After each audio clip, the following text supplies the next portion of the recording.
తాకట్లో ఉన్న బంగారాన్ని విడిపించి ఆ రోజున మార్కెట్ ధర కట్టి మిగిలిన డబ్బును మీకు అందిస్తుంది కొమ్మూరి గోల్డ్. ఇదిగోనయ్యా కాఫీ.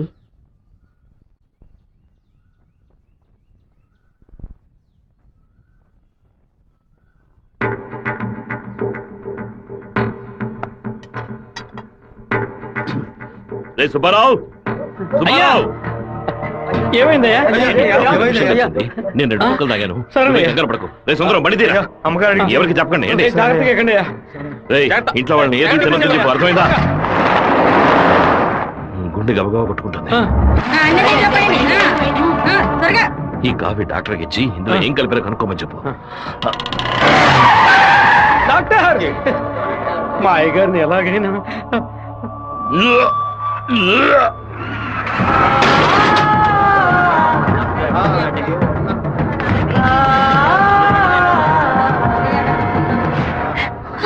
అయ్యో శివ, ఏంట్రా ఇదంతా?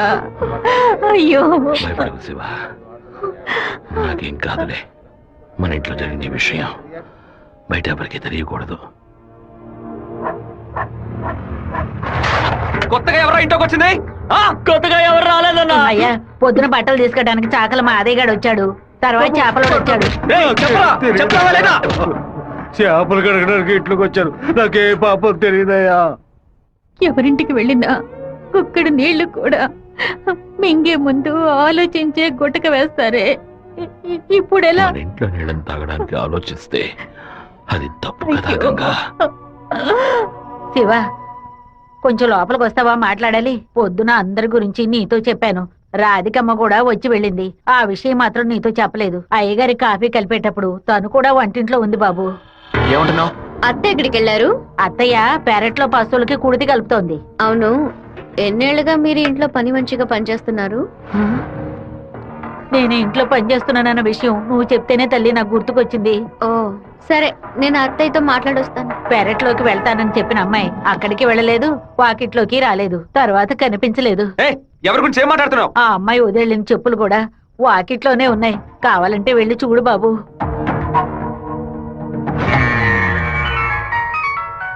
బాబు, చిన్న విషయం. అయ్యగారు ట్రైన్లో వెళ్ళే విషయాన్ని ఒక అమ్మాయి ఫోన్ చేసి చెప్పిందని ఇక్కడ ఉన్నవాళ్ళు అనుకుంటున్నారు.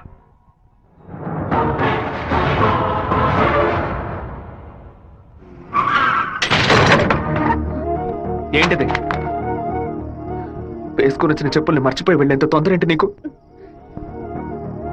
నువ్వు మా ఇంటి వంటింటోకి వచ్చింది పాపం ఆ ముసలిదాని మనసుని బాధ పెట్టడానికా, లేక మా నాన్న తాగే కాఫీలో విషయం కలపడానికా? చెప్పవే. నేను చెప్తాను. మీ నాన్నని చంపడానికేరా అది మీ ఇంట్లో అడుగు పెట్టింది. దాన్ని నేనే పంపించాను. ఆవిడ చెప్పేది అబద్ధం. అబద్ధమే కదా? మీ అబ్బకి విషం పెట్టినందుకే నీకింత కోపం వస్తే మీ నాన్న నా కొడుకుని నడి రోడ్డు మీద నరికి చంపాడే.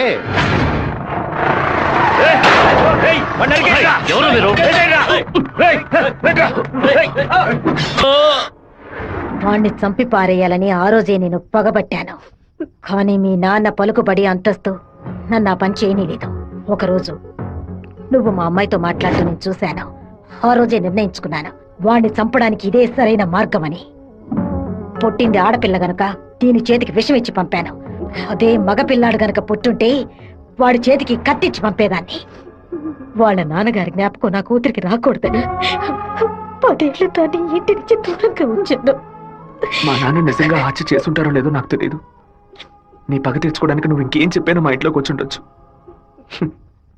నా ప్రేమ తప్ప నీకు ఇంకేం దొరకలేదా? పత్తికుండగానే పాతి పెట్టేశావు కదా.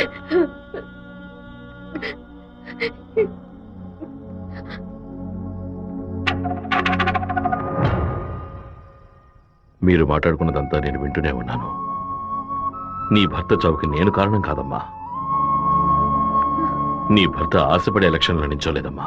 మన జాతి ఓట్లని విడదీయాలని రూలింగ్ పార్టీ వాళ్ళ దగ్గర 10 లక్షల రూపాయలు లంచగా తీసుకున్నావే, నీకు సిగ్గులేదు? నేను డబ్బు తీసుకున్నట్టు మీకు ఇంకా నిజాన్ని కప్పిపుచ్చాలని చూడకు. మర్యాదగా నామినేషన్ వాపస్ తీసుకో, లేదా నీ మొండెమే మిగులుతుంది. నువ్వు మాణిక్యాన్ని లేపే. ఏమన్నా అన్నా? అప్పుడే ఆ నింద వీరభద్రం మీద పడుతుంది. ఓట్లు రూటు మారుతాయి. నేను ఈ హత్యని చెయ్యలేదని ఈ ఊరే నమ్ముతోంది. నువ్వు మాత్రం ఎందుకు నమ్మట్లేదు? నా కొడుకు నీ కూతుర్ని ప్రేమిస్తున్నానని తెలియగానే వెంటనే వచ్చి నీతో చెప్పాలనుకున్నాను. కానీ నీకు తెలిసే తన మా ఇంటికి వచ్చిందని చెప్పింది. అందుకనే నిజమంతా నీకు తెలుసనుకున్నానమ్మా. ఎవరో చెప్పిన మాట నమ్మి పాపం తన మనసులో ద్వేషాన్ని నాటి ఇప్పుడు ఇలా తలదించుకునేలా చేశావే. పెళ్లి చేసుకుని చల్లగా ఉండాల్సిన పిల్ల తన జీవితాన్ని నాశనం చేశావే.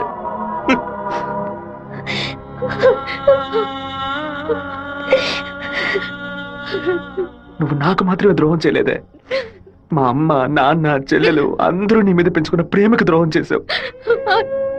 ఒళ్ళమ్ముకొని బతికి ఆడది కూడా ప్రేమించినట్టు నటించమంటే చీయని ఉమ్మేసి వెళ్ళిపోతుంది. విన్నావా? విన్నావా? ఎంత మాట చూసావా? ఎందుకమ్మా?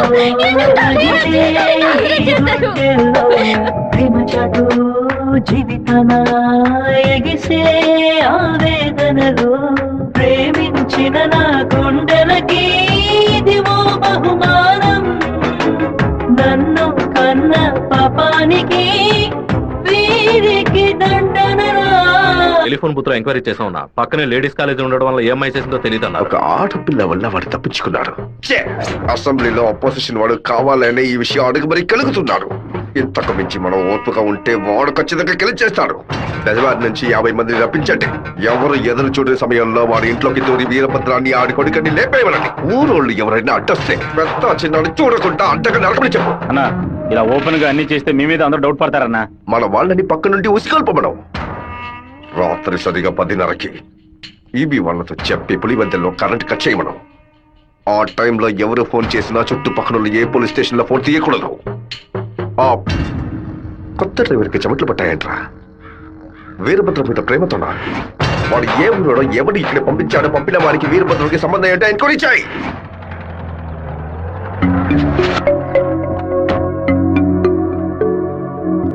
పెళ్లి ఏమిటన్నయ్యా? వద్దమ్మా. ఎప్పుడు నాన్న గురించి మాట్లాడుతుంటావుగా, నాన్న ఇలాగే ప్రవర్తిస్తారా? శత్రువైనా మర్యాద ఇచ్చి మాట్లాడతారు కదా, వెళ్ళనయ్యా. నేను నిన్ను క్షమాపణ అడగడానికి రాలేదు. ఎందుకంటే నేను చేసిన తప్పుకి క్షమాపణే లేదు. మేము ఊరు వదిలి వెళ్ళిపోతున్నాం. నేను మీ నాన్నకి విషం పెట్టింది ఎంత నిజమో, నేను ప్రేమించింది కూడా అంతే నిజం. దయచేసి నా ప్రేమని మాత్రం అనుమానించొద్దు.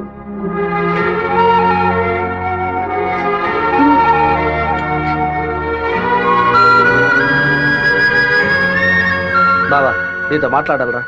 ఏదో అమ్మ మాట విని తెలియక తప్పు చేసిందిరా, క్షమించేవాడేరా మనిషి. నువ్వేంట్రా? మా ఇల్లు నాకు గుడి లాంటిదిరా. మా అమ్మ నాన్న దేవుడురా. ఆయన్ని చంపనని ప్రయత్నించిన అమ్మాయిని ఎలా క్షమించమంటావు? నాకు అర్థమైందిరా. నీ దగ్గరికి మొదటిసారి అమ్మాయి వచ్చినప్పుడు నిన్ను ప్రేమిస్తున్నానని అమ్మాయి చెప్పింది. పెళ్లి చేసుకుంటాననే కదా చెప్పింది. హత్య చేయడానికి వచ్చిన వాళ్ళు అలా అంటారా? నీ మనసులో అమ్మాయి లేదని నాకు ప్రమాణం చేసి చెప్పు. ఉందిరా, తను నా మనసులోనే ఉంది. కానీ ఇప్పుడు వచ్చి వెళ్ళింది నేను ప్రేమించిన రాధిక కాదు. బాబు శివ, నేను ఒకటి చెప్తే నువ్వు వింటావా? వెళ్ళి అమ్మాయిని తీసుకురా. నా తల నరుకుతానన్న వాడి తలని నరికి తీరుతానన్న పట్టుదలతో ఉన్నావు కదా. వాళ్ళ నాన్న చంపిన వాడి మీద అమ్మాయి కోపం ఉండదా? ఈ సీమలో పుట్టినటువంటి ప్రతి అమ్మాయికి ఆ పౌరుషం రోషం ఉండడం సహజమే. మిత్రుడితో స్నేహం చేయాలి, వీరుడితో తలపడాలి, శత్రువుతో పోరాడాలి. కానీ ద్రోహికి మాత్రం ద్రోహం చేయకూడదు. ఆ రోజు కోడిని కోయిపోతున్నామని తెలిసి తట్టుకోలేక తలడిల్లిపోయిందే, అదే తన నిజమైన గుణం. నాకు కూడా ముందా పిల్ల మీద కోపం వచ్చింది. కానీ ఓ కుటుంబం పుట్టిన గడ్డ వదిలి వెళ్తోందంటే అది సగం ప్రాణంతోనే వెళ్తుంది. మిగిలిన ప్రాణం మనం తీసామనే పాపం వద్దు నాన్న. వెళ్ళి అమ్మాయిని తీసుకురారా. నా ప్రేమే దొరికిందా నీకు? ప్రేమించినట్టు నటించమంటే చీయను మొహం మీద ఉమ్మేస్తుంది.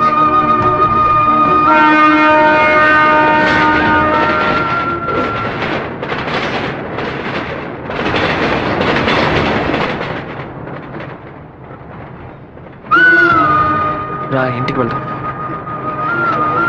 నాన్న తీసుకురమ్మన్నారు. రా, ఇంటికి వెళ్దాం. నేను రాను. ఏంటి ఎప్పుడు చూసినా తప్పు నిర్ణయాలు తీసుకున్నా. ఇందుకే నన్ను ఇలా చంపుతున్నావు. నువ్వు లేకుండా నేను బతకలేనే.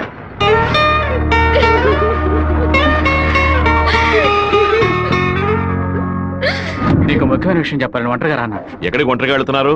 మాణిక్యం రమ్మని చెప్పాడు. కూడా ఎవరైనా తీసుకెళ్ళండి. ఎవరైనా తీసుకెళ్దామంటే భయపడుతున్నాడు. ఒంటరిగానే వెళ్ళొస్తా. వద్దొద్దు సుబ్బారావు, అయ్యా అన్నతోటి వెళ్ళు. సరేనయ్యా. ఓ 2 కత్తులు తీసుకెళ్ళు. ఇవ్వు. నువ్వు లోపలే దాక్కుని చూడు. బెజవాడ పెద్ద దగ్గర ఎంక్వైరీ చేశాను. ఆ డ్రైవర్ ని పంపించింది మురళీ ట్రావెల్స్ గోవిందరాజు. వాడికి వీరభద్రానికి పెద్ద లింక్ ఉందన్నా. పెట్రోల్ బంక్ వెళ్ళాడనా? వెళ్ళే సాకుతో మన ప్లాన్ ని లీక్ చేస్తాడో ఏమో వెళ్ళి వేస్తాడ్రా. అన్నా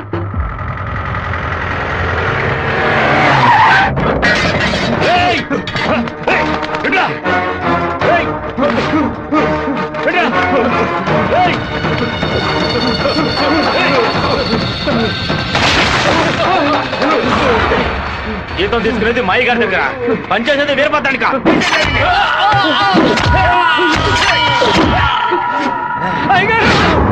మన సత్యమూర్తి అన్నని దగ్గర మనుషులు చంపేశారయ్యా.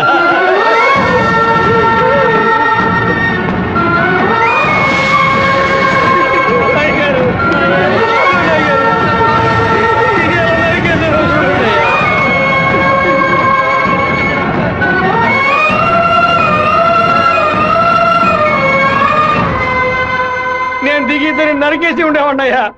కానీ ఒకవేళ నాకు ఏదైనా జరిగితే ఆ కబురు మీకు అందకుండా పోతుందని నోరు మూసుకుని ఉండిపోయినయ్యా. కరెంటు కట్ చేస్తారట, ఫోన్ చేస్తే పోలీసులు రారట. పదవిలో ఉన్నామన్న పొగరు. సరే, అందరూ ఇళ్లకు వెళ్ళండి. మీ పెళ్ళాం పిల్లల్ని జాగ్రత్తగా చూసుకుని ఇంట్లోనే ఉండండి. మమ్మల్ని అందరినీ ఇంటికి వెళ్ళి జాగ్రత్తగా ఉండమని చెప్పి మీరు ఒక్కరే వాడితో పోరాడతారా? మిమ్మల్ని ఇక్కడ ఒంటరిగా వదిలేసి మేము మా పిల్లలను వాటేసుకుని పడుకుంటాం అనుకున్నారా? ఇన్నేళ్ళు మా అందరి కోసం మీరు ఎంత కష్టపడారో తెలుసాయి గారు. ఈ రోజు మీకు సమస్య వస్తే మేము ఎలా ఊరుకుంటాం అనుకున్నారు? మేమేం చేతగాని వాళ్ళం కాదు.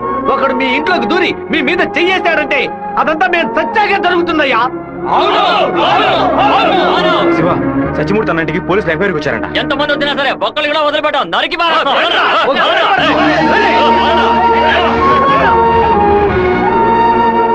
రేయ్, ఎవరు వచ్చేస్తారే కట్టుకో కండగా నరికేస్తాం. మీ వీధిలోకే కాదయ్యా, ఈ వీధిలోకి ఎవరు వచ్చేస్తారే నరికి పోగులు పెట్టేస్తాం. అన్న, బెజవాడ నుంచి వచ్చిన వాళ్ళు రాత్రి 10:30కి సరిగ్గా మన ఊరు పొలిమేరకు రాగానే మనకు ఫోన్ చేస్తారు. మనం సిగ్నల్ ఇస్తే చాలన్నా. ఆ వీరభద్రం చేస్తే పులివెందుల వాళ్ళు మన్ని వెతుకుంటూ వస్తారు. నేను గవర్నమెంట్ గెస్ట్ హౌస్ లో ఉంటాను. సరే. మీరు ఆ సత్రంలో ఉండి పని పూర్తయిన తర్వాత రండి. కలిసి హైదరాబాద్ సరే. వెళ్దాం. ఓకేనా? సరే, మీరందరూ బయలుదేరండి. సరే అయ్యా. నాన్న, మన ఊరోళ్ళంతా మన మీద ఉన్న ప్రేమతో పిచ్చి పట్టినట్టు ప్రవర్తిస్తున్నారు. ఎవరు వచ్చినా సరే నరికి పారేస్తారు. కానీ జరగబోయే గొడవలో మన వాళ్ళకి నష్టం జరుగుతుందిగా. డబ్బు కోసం వచ్చే వాళ్ళ ప్రాణాలు పోతే వాళ్ళ భార్యలు కూడా ఏడవరు. కానీ మాదయ్య భార్యకి శివప్రసాద్ కుటుంబానికి ఎవరు సమాధానం చెప్తారు నాన్న? ఏం చేయమంటావయ్యా? చట్టము అధికారము వాడి చేతుల్లో ఉంది. తిప్పి కొట్టడం తప్ప మనకు వేరే దారి లేదు. ఒక దారుంది నాన్న. వచ్చే 50 మందిని ఆపడానికి ముగ్గురిని లేపితే చాలు. అర్థం కాలేదు. ఆ రాజశేఖరం వాడి 2 చెంచాలు వాళ్ళని లేపేస్తే చాలు, ఏ గొడవ ఉండదు. మేము నలుగురం చాలు నాన్న. పెళ్లి పెట్టాకులు లేని వాళ్ళు. మేము చచ్చినా ఎవరూ బాధపడరు. కానీ ఖచ్చితంగా చచ్చేలోగా ఆ ముగ్గురిని లేపేస్తాం. వద్దు బాబు, అందుకు నేను ఒప్పుకోను. భయపడకండి నాన్న, నాకేం కాదు. 1 గంట ముందు నా ఫ్రెండ్ ఒకడు తిరుపతి మాయాలాజులో నా పేరు మీద రూమ్ తీసుకున్నాడు. కరెక్ట్ గా 10 గంటకి రాజశేఖరాన్ని లేపేస్తే నేను రేణుగుంట ఎయిర్పోర్ట్కి వెళ్ళిపోతాను. వాడు అదే సమయానికి రూమ్ ఖాళీ చేసి ఎయిర్పోర్ట్కి వచ్చేస్తాడు. అక్కడి నుంచి హైదరాబాద్ వెళ్ళి నేను మలేషియా వెళ్ళిపోతాను. 6 నెలలు సంవత్సరం ఆగే నేను తిరిగి వచ్చేస్తాను నాన్న. పోలీస్ రికార్డ్స్ లో నా పేరుండే ఛాన్సే లేదు. నేను బాగుండాలని మీరు నాకు పాస్పోర్ట్ ఇప్పించారు. అప్పుడు అది ఉపయోగపడలేదు. ఇప్పుడు అదే మరి అన్ని సమస్యల నుంచి బయటపడేస్తుంది. అయ్యో, ఎందుకమ్మా, ఎందుకు ఏడుస్తున్నావు? 25 ఏళ్ళగా నాన్న కత్తి పట్టుకున్నప్పుడు ఎప్పుడైనా నువ్వు ఏడ్చావా? ఇప్పుడు ఎందుకు ఏడుస్తున్నావు? కొడుకు మీద ప్రేమ. నీ కొడుకు బాగుండాలని దేవుడికి దండం పెట్టుకో. అంతేగాని ఇలా ఏడ్చి నన్ను పిరికివాడి చేయకు. భగవంతుడా, ఏడవకమ్మా. ఏడిస్తే నేను తట్టుకోలేను. నాయనా, నీకేమైనా అయితే మాకు బాధ ఉండదు అనుకున్నావా? మేమందరం బండరాళ్ళం అనుకున్నావంట్రా. నిన్ను నమ్ముకొని వచ్చిందే ఒక పిల్ల. దానికి నేనే సమాధానం చెప్తాన్రా. చెప్పరా?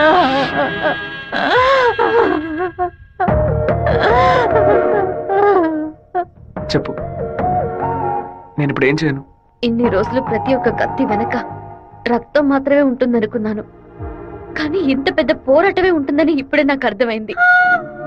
నేను వెయిట్ చేస్తుంటాను. తిరిగి వచ్చేంత వరకు వెయిట్ చేస్తుంటాను. మీరే చెప్పారు కదా నాన్న, కోపిష్టి కత్తి పడితేనే తప్పు, కాపలావిడ పడితే తప్పు లేదని. నేను కోపంతో వెళ్ళట్లేదు నాన్న, మనల్ని కాపాడుకోవడానికి వెళ్తున్నాను.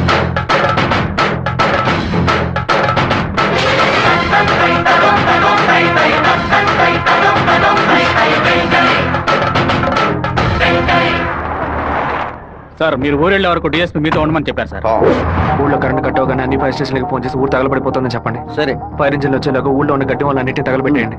పోలీసులే మనం పిలిస్తే రారు. ఫైర్ మ్యాన్ ఎవరు పిలిచినా వస్తాడు. ఆడవాళ్ళని పిల్లల్ని పాకల్లో ఉండొద్దు, జాగ్రత్తగా ఉండమని చెప్పండి. సరే వస్తాను. నేను బ్రహ్మచారినే. నాకు పెళ్లి కాలేదని అప్పుడప్పుడు బాధపడుతూ ఉంటా, కానీ దానికి ఒక అర్హత ఉందని ఇప్పుడు తెలుసుకున్నా. మన సత్యమూర్తాన్ని చంపిన ఆ దొంగ నా కొడుకు పీక్ కొరికి రక్తం తాకుండా వదిలిపెట్టు బాబు.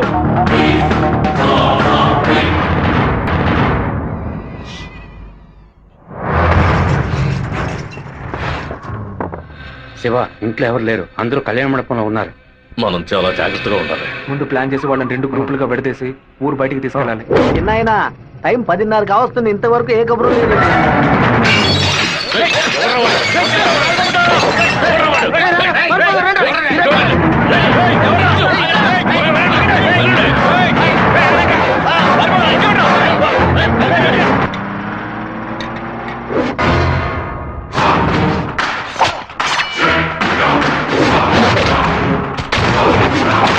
మేమంతా ఇక్కడ సిద్ధంగానే ఉన్నాం.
ఫోన్ చేయట్లేదన్నా. ఊళ్ళోకి వెళ్ళి చూద్దాం పదండి. వాళ్ళు పక్కనే ఉన్న రైలు పొదలో ఉన్నారు.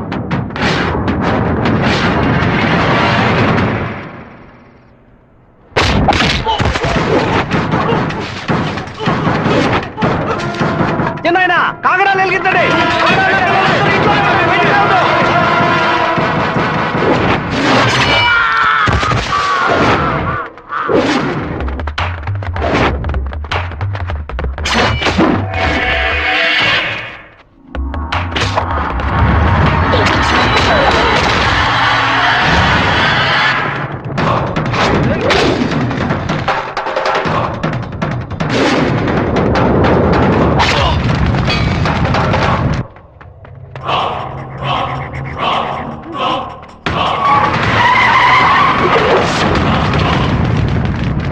అన్నా ఏంటన్నది? మన రమ్మని బాలే పని పూర్తి చేసినట్టున్నారు.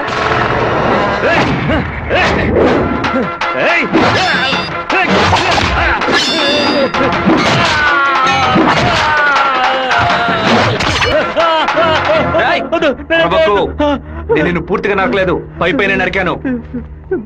నేను చెప్పినట్టు మీరు నడుచుకున్నావు అంటే నేను ఇలాగే ఎత్తుకెళ్ళి ఇక్కడున్న జనరల్ హాస్పిటల్లో చేర్పిస్తాను, బతికిపోతావు. లేదో ఇక్కడ గిలిగిలా కొట్టుకుని చావు, నరికిన చోట మట్టేసి వెళ్ళిపోతాను. ఏమంటావు? నేను చెప్పింది చెప్పినట్టు చేస్తాను.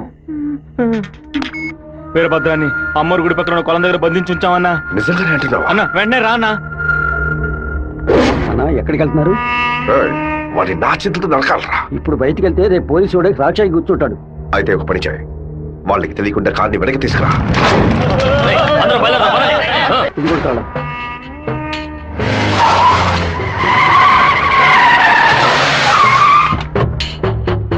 వెంకటేశ్వరరావు, వెంకటేశ్వరరావు,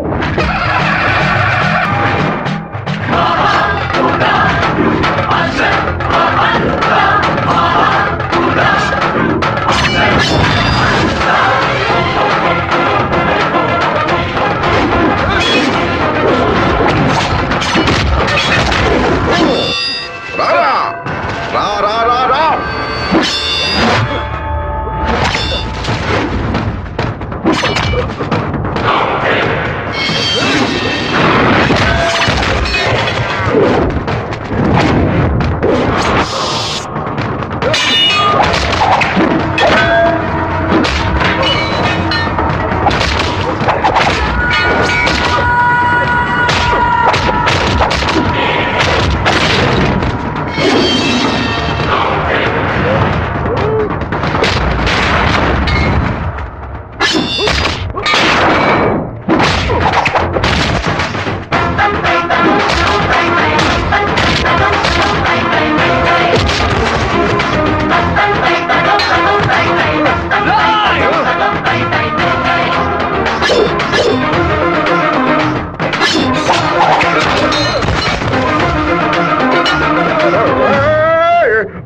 నాన్న తల నరికేస్తావా?